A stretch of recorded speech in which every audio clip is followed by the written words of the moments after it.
वचन दिले तू मला मालिकेच्या आजच्या 17 एप्रिलच्या भागामध्ये आजी आणि जहागीरदार कुटुंबामध्ये आता इतका मोठा वाद होतो, इतका मोठा कलह होतो शौर्य ऊर्जाच्या लग्नाचा विषय घेऊन. आणि नेमकं ते सत्य ऐकलेलं असतं अर्पिताने.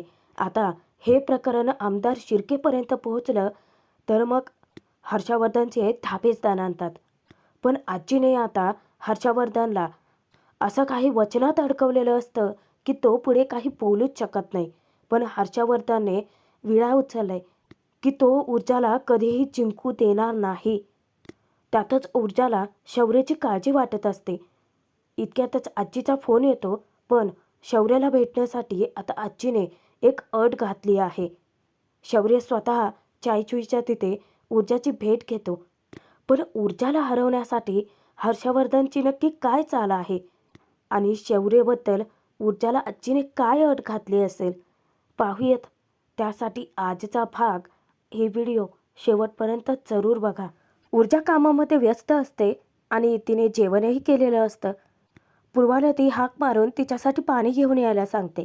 जेव्हा पूर्वा तिच्यासाठी पाणी घेऊन येते, समोरची रिकामी प्लेट पाहून ती इतकी खुश होते. ऊर्जाला म्हणते की असं काहीही न बोलता सगळं खाल्लंस की मला किती बरं वाटतं. तेव्हा ऊर्जा तिच्या कामातच व्यस्त असते. आता पूर्वा शौर्याचा विषय काढते. पूर्वा ऊर्जाला म्हणते, खरं तर शौर्य बरा झालाय म्हणून तू रिलॅक्स आहे ना. ऊर्जा तिच्याकडे धक्क्याने बघते. घालतही असते, पण दुसऱ्याच सेकंदाला तिचा पार चेहरा पडलेला असतो. पूर्वा म्हणते की काळजी करू नकोस, या विषयावर मी तुला काहीच बोलणार नाही आहे, जर तुझी इच्छा नसेल. पण जर तुला बोलायचं असेल ना तर आपण बोलूयात मनमोकळेपणाने आणि खुलून. आता या विषयावर ऊर्जाला चर्चाच करायची नसते. पूर्वाना करत जरा अति करते. आता कुठे ऊर्जा कामात स्वतःला व्यस्त केलं होतं, आता कुठेतरी तिचं मन शांत होतं. परत फिरून हिने शौर्याचाच विषय काढला. ऊर्जा तेथून निघून जाणार. पूर्वा म्हणते की म्हणू, मला खरं तर तुला काही विचारायचं होतं. जाधव मंडळी आले होते त्या दिवशी शौर्यसुद्धा आला होता आणि जाधव मंडळी निघून गेल्यानंतर तू शौर्याला 27,800 रुपये दिलेत. ते पैसे कुठून आले? खरं तर त्यावेळी मी तुला विचारणार होते, पण त्यानंतर इतकं सगळं काही घडलं की मला विचारायला वेळच मिळाला नाही. ऊर्जा खरं काय ते सांगून टाकते की तिने उधार घेतलेत. पूर्वा विचारते की अगं पण इतके सगळे पैसे कुठून घेतलेत? तेव्हा ऊर्जा सांगते खत्री सरांकडून. पूर्वाला इतका मोठा धक्का बसतो. ऊर्जा, अगं पण तुम्हाला सांगायला हवं होतंच. तेव्हा ऊर्जा म्हणते की सॉरी आई, खरं तर ते सगळं मी तुला सांगणार होते, पण ते तुला सहन झालं नसतं. पण आई तू ना काळजी करू नकोस.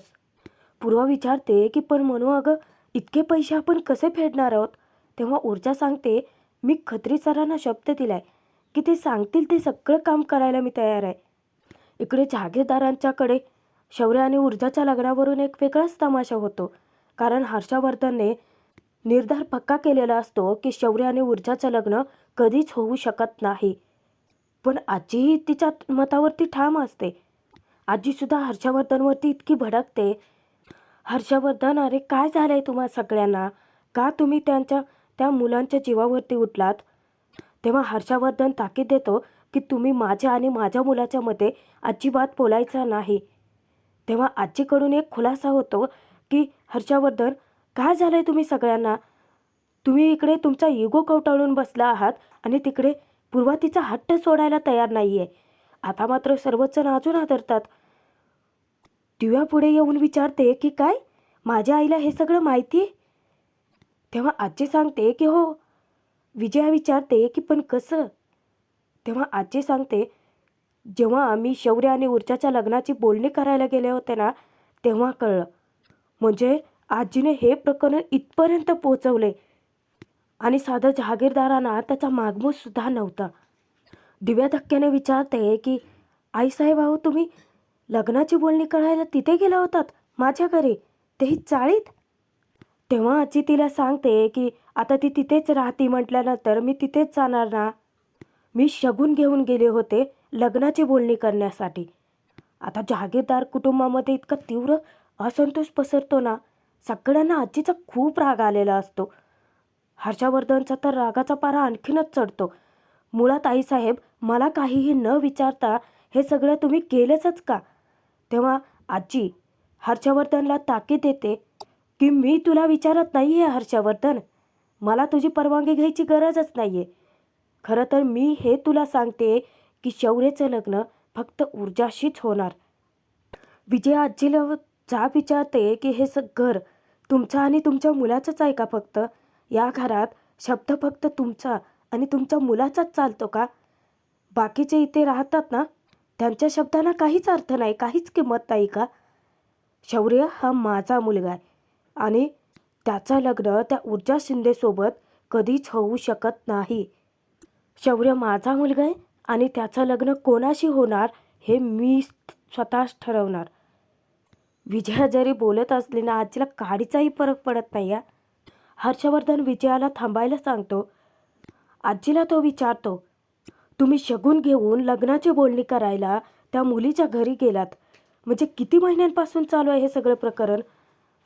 तेव्हा आजी म्हणते की त्यांची मैत्री कधी झाली ते मला माहीत नाही आहे, पण बहुतेक पद्माच्या केसपासूनच सुरू झालं हे प्रकरण. तेव्हा दिव्या मध्ये ना खूप हसतेच. ती विचारते की म्हणजे इतकं आधीपासून तुम्हाला हे सगळं माहिती होतं? तेव्हा आजी सांगते की नाही, मला पूर्वीपासून नाही, आत्ताच माहिती झालं आहे. अरे एका आठवड्यामध्ये तुम्ही त्याचं लग्न करायला निघाला होतात. तो पॅनिक झाला म्हणून मी त्याच्या लग्नाची बोलणी करायला गेले. तेव्हा विजया आजीवरती चिडते. म्हणजे शौर्यचं कोणावरती तरी प्रेम होतं आणि ती गोष्ट त्याने तुम्हाला येऊन सांगितली, त्याच्या आईला नाही. अजून किती ताब्यात ठेवणार आहात तुम्ही माझ्या मुलाला? आता हर्षवर्धन सगळ्यांवरतीच भडकतो की बस, आणि तो हे जाहीर करतो की माझ्या मुलाच्या मध्ये तुम्ही बोलायचं नाही. आता मी जे सांगतोय ना ते ऐकून घ्यावं लागेल.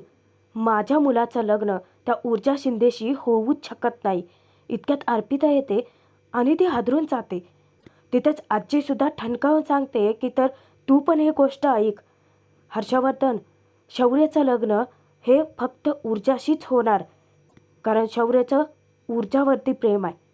अर्पिताच्या हातून आता बुके खाली पडतं आणि सर्वजण तिच्याकडे पाहतच राहतात. अर्पिताला इतका मोठा धक्का बसलेला असतो. इकडे पूर्वाला एक वेगळंच टेन्शन आलेलं असतं की आता ऊर्जा इतके सारे पैसे कसे फेडेल. ऊर्जा जेव्हा कामात व्यस्त होते, पूर्वा विचारते की पण ऊर्जा, अगं असे 500,000 रुपये करत तो कसे फेडणार आहेत इतके पैसे? तेव्हा ऊर्जा म्हणते की आई, खत्री सरांकडे ना खूप सारी कामं निघतात अगं, म्हणजे गावाकडच्या लोकांची जागा, प्लॉट, सेल्स हे सगळं असं, आणि ॲफिडेविटची भरपूर कामं असतात आणि त्यांनाही शिवाय इतकी सगळी कामं एकट्याला करणं थोडीच जमणार आहे. त्यांनाही ज्युनियर वकिलाची गरज असेलच ना. आणि बाकीच्या वकिलांशी सुद्धा माझं बोलणं झालं आहे, त्यांच्याकडेही मला भरपूर काम मिळेल. पण पूर्वाला इतकं टेन्शन येतं की ऊर्जा इतकी मोठी रक्कम कशी फेडेल, म्हणजे त्यांच्यासाठी ती मोठीच आहे ना. ऊर्जा सांगते की आई, तू काळजी करू नकोस. खत्री सरांचा असिस्टंट आहे ना कृपेश, त्याच्याशी माझं बोलणं झालं आहे आणि त्याने मला शब्द दिला आहे की खत्री सरांची जास्तीत जास्त कामं तो मलाच देईल. आई हे बघ, तू अजिबात काळजी करू नकोस. मी खूप मेहनत घेईन, खूप कष्ट करेन, पण खत्री सरांचे सगळे पैसे नक्की फेडेन. तेव्हा पूर्वाला आपल्या लेकीचा इतका अभिमान असतो. तिच्या डोक्यावरून हात फिरवत ती म्हणते की ऊर्जा किती समजूतदार, किती समंजस, किती गोड, किती मेहनती मुलगी आहे सागं तू. माझा ना विश्वास आहे की चांगल्या व लोकांसोबत कधीही वाईट घडूच शकत नाही. आणि ऊर्जाला ती आशीर्वादसुद्धा देते की सगळ्या गोष्टी अगदी तुझ्या मनासारख्याच होतील. बाळा, खूप मनस्ताप होतोय ना तुला, पण काळजी करू नकोस, हे दिवसही जातील. आता ऊर्जाच्या बोलण्याने पूर्वाला दिलासा मिळालेला असतो आणि पूर्वाच्या बोलण्याने तिला धीर मिळतो. आयुष्यात पुढे काय वाढवून ठेवलेलं असतं हे आपल्याला नसतं माहीत. वरवर वाईट दिसणाऱ्या गोष्टींमध्ये सुद्धा आपल्यासाठी काहीतरी चांगलं दडलेलंच असतं आणि ते आपल्याला काही काळानंतर कळतं. अजिबात काळजी करू नकोस, तुझ्या बाबतीत सगळं चांगलंच होईल आणि आईचा आशीर्वाद कधी वाया जात नसतो. त्यानंतर पूर्वा जरा घाईत असते. ऊर्जाला ती सांगते की बरं ऊर्जा, मला बचत गटाच्या मीटिंगसाठी आणि सोबतच फॅक्टरीमधले बायकांचे पैसे कलेक्ट करण्यासाठी जावं लागणार आहे. मी तुझा डबा बनवून ठेवला आहे, तो डबा घेऊन जा आणि उन्हातान्हात बाहेर पडणार आहेस तू, तर थोडं काहीतरी खाऊनच जा.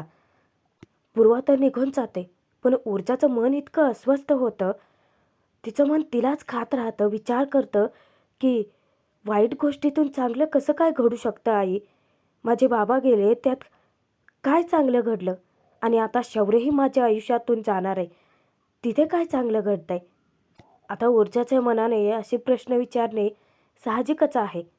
पण प्रेक्षकांनो, कधी-कधी काही प्रश्न असे असतात की आयुष्यात त्याची उत्तरं मिळतच नाहीत आपल्याला. इकडे अर्पिताला मोठा धक्का बसलेला असतो. सर्वच जण जागीरदार कुटुंब धावत तिच्याकडे जातात. ह्या दिव्याला ना खरंच मूर्ख मुलगी या डोक्यावरच पडल्यासारखी वागते. आता झालेल्या तमाशामुळे आणि सोबतच सुन्न पडलेल्या अर्पितामुळे ते विचार करते की वा, आत्ता खरा ड्रामा सुरू होणार आहे, मज्जा येणार आहे. विजया अर्पिताला म्हणते की अगं, तू शौर्यला भेटायला आली आहेस का? अगं पण तो झोपलाय. अगं भरपूर गोळे आहेत ना त्याला, त्यामुळे ग्लानी येते. तू ये ना आतमध्ये ये. तेव्हा अर्पिता म्हणते की नाही नको काकू. विजया तिची समजूत घालण्याचा प्रयत्न करते की हे बघ, तुझा काहीतरी गैरसमज होतोय. तेव्हा अर्पिता म्हणते की उलट गैरसमज दूर झालाय काकू. आता जाणाऱ्या अर्पिताला हर्षवर्धन थांबवतो की अर्पिता, तू आत ये ना, आपण बोलूयात. तेव्हा अर्पिता म्हणते की नाही नको अंकल, आता जे काही बोलायचं असेल ते मी डिरेक्ट शौर्याशीच बोलेन. आणि रागात तरातरा ती निघून जाते. आता विजयाचा पारा चढतो आणि ती सगळी फडास आपली आजीवरती येऊन काढते. येऊन विचारते की झालं तुमचं समाधान? अहो का तुम्ही माझ्या मुलाच्या वाईटावरती टपला आहात? तिने सगळं ऐकलंय. अर्पिता आणि शौर्याचं लग्न होऊच नये हेच वाटत होतं ना तुम्हाला? का करताय तुम्ही हे सगळं मुद्दाम? तेव्हा आजीसुद्धा त्यांना ठणकावून सांगते की हे बघ, जे मी काही करते आणि ठरवते ते करण्यासाठी मला तुमची परवानगी घ्यायची काहीही गरज वाटत नाही. आणि जर तुम्हाला असंच काही वाटत असेल तर मला माझ्या तोंडावरती सांगून टाका की शौर्यचा आणि माझा काहीही संबंध नाही. आजीने आता चांगलंच त्यांना शब्दातच अडकवलेलं असतं. बोल हर्षवर्धन, तू सांग मला की या घरातल्यांशी माझा काडीचाही संबंध नाही. याच ठिकाणी आत्ताच हे घर सोडून मी कायमची निघून जाते. अरे बापरे! आजीने आता अशी शपथ घातलेली असते, अशी अट घातलेली असते की हर्षवर्धनच्या तोंडून शब्दच फुटत नाही. जेव्हा आशेने विजया हर्षवर्धनकडे पाहते ना, तर हर्षवर्धन तोंड फिरवून उभा असतो. आजी रागात तेथून निघून जाते. एक गोष्ट मात्र छान आहे हा इथे, म्हणजे हर्षवर्धन आजीचा, त्याच्या आईचा कितीही तिरस्कार करत असला, त्याच्या मनात त्यांच्याविषयी राग असला, तरी आजपर्यंत आईचा शब्द त्याने मोडलेला नाही आहे.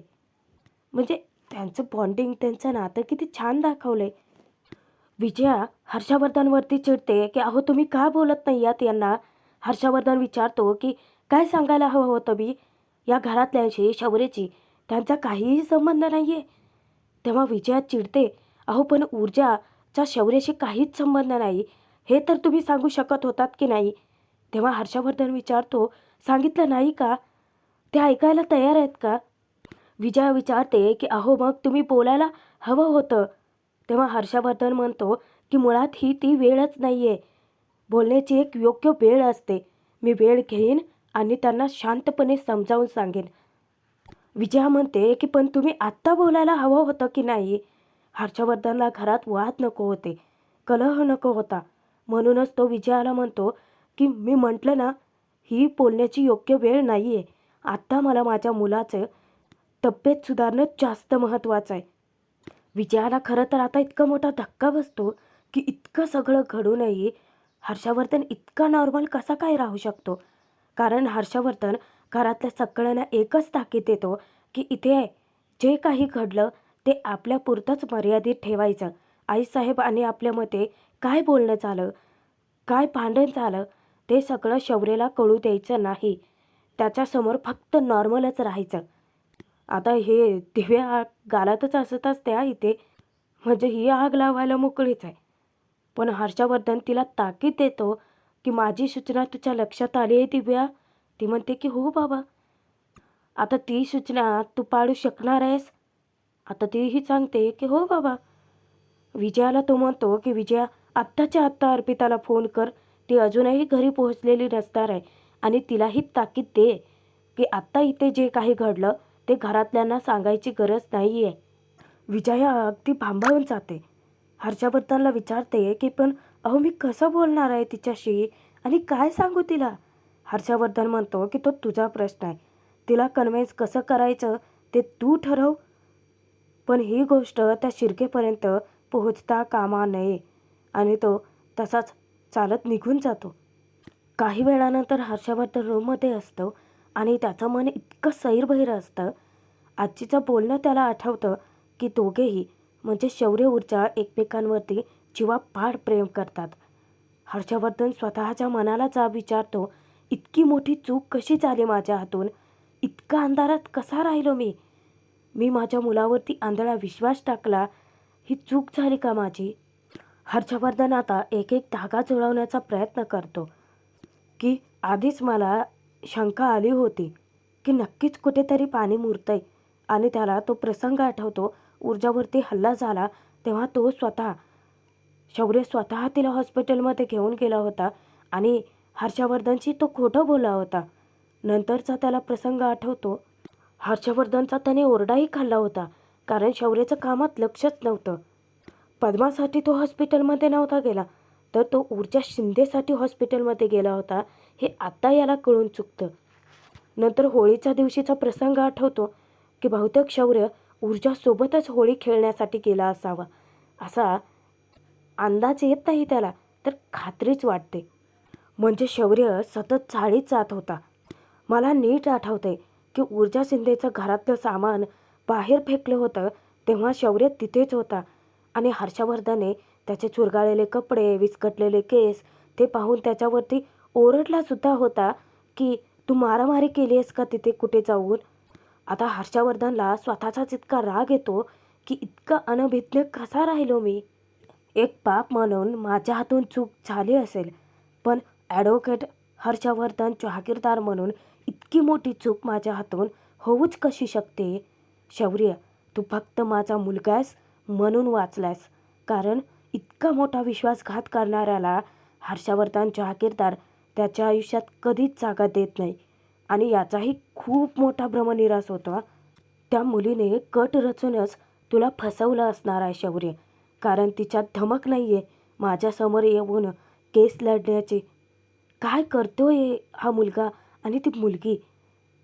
हे असं अचानक तिच्यावरती हल्ला होणं हा एक ऊर्जाने रचलेला कट तर नाही आहे ना, असा वेगळा संशय त्याला सतावतो.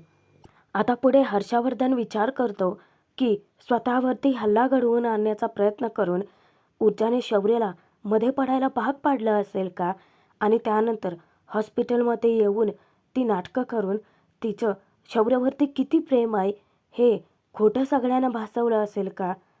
हर्षवर्धन आता गप्प बसून चालणार नाही आहे आणि डोक्यात राग घालूनही चालणार नाही आहे. हे प्रकरण खूप शांतपणे हाताळायला हवं आहे. त्या ऊर्जा शिंदेचा नक्की काय डाव आहे ते बघायलाच हवं आहे.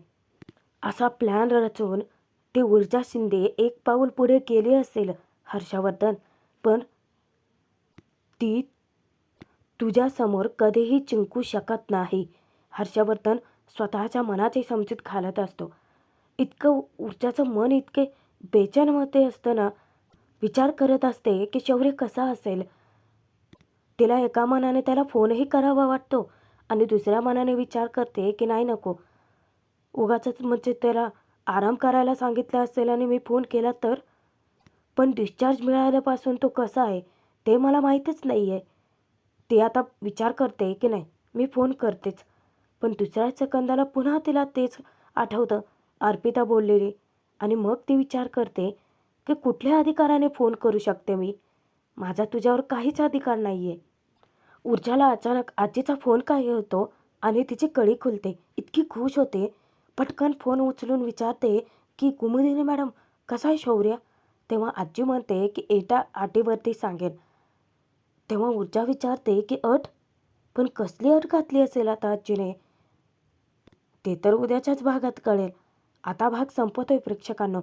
पुढील भागामध्ये बघूयात. हर्षवर्धन विजयाला सांगतो की हे साधंसुधं प्रेम प्रकरण नाही आहे. जर शौर्यला प्रेमात पडायचंच असेल तर तो फक्त ऊर्जा शिंदेच्याच प्रेमात का पडेल? म्हणजे याला असं वाटतंय की ऊर्जाने हे सगळं कट रचून केलंय. आता चायचूच्या तिथे ऊर्जा चहा पित असताना अचानक शौर्य येतो आणि तो म्हणतो की तुझी हिंमत कशी झाली माझ्या विना चहा पिण्याची? तुला माहिती आहे ना, चहा आणि खारी म्हणजे तू आणि मी त्याच्यासारखंच इनसेपरेबल आहोत. तेव्हा ऊर्जा इतकी हसायला लागते